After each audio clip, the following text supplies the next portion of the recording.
নমস্কার, আমি কৃষ্ণা। আমার এই ছোট্ট চ্যানেলটিতে আপনাদের সবাইকে স্বাগত।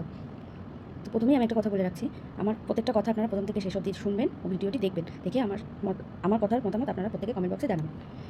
তো আমি একটাই কথা বলতে চাই, আমি এতদিন ধরে ইউটিউবে অনেকের ভিডিও দেখে আসছি।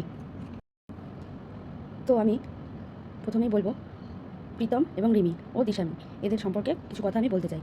আর অবশ্যই করে বলবো সঙ্গীতা ম্যাডাম, ওনার উদ্দেশ্যে কিছু বার্তা আমার তরফ থেকে, আমার নিজের ব্যক্তিগত মতামত। ম্যাডাম, বলছিলাম যে ছেলেটি না হয় দোষ করেছে, মানলাম, ছেলেটিও দোষ করেছে এবং দুটি মেয়ে তিনজনই সমান দোষী। তো ছেলেটির ফোন নেওয়া হয়েছে, সব মানলাম, কিন্তু সব কিছুর পরেও আমি একটাই কথা বলবো যে প্রীতম যতটা যা দোষ করেছে, যা অন্যায় করেছে, তার যথাযথ শাস্তি তাকে দেওয়া হোক, সেই বিষয়ে আমার কোনো মতামত নেই।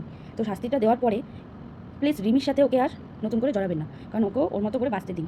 এখনও ওদের বয়স খুবই কম, ওদের নিজের পায়ে দাঁড়াতে দিন, নিজের পায়ে দাঁড়াক, পরে যদি ওরা নিজেরা সিদ্ধান্ত নিতে পারে, আর একটু বয়স আর একটু ম্যাচুরিটি হোক, তারপরে ওরা দুজনে ভেবে দেখবে ওরা কী করবে। কিন্তু এখনই আমার মনে হয় না রিমিকে প্রীতমের বাড়িতে এখনই পাঠিয়ে জোর করে সংসার করানোর জন্য। আর দিশানি, হ্যাঁ, ও অন্যায় করেছে, ঠিক আছে, ও এই সব দিক থেকে বেরিয়ে গেছে, মানলাম, ভালো কথা।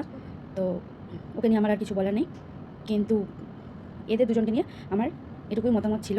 এটাই জানালাম যে আমার মনে হয় না রিমি মানসিকভাবে সুস্থ আছে, কারণ ওর সুস্থতা আগে খুব জরুরি, ওর কাউন্সেলিংয়ের দরকার, এবং যত বয়স হবে, যত ম্যাচুরিটি বাড়বে, ওর নিজের চিন্তাভাবনাও পরিবর্তন হবে।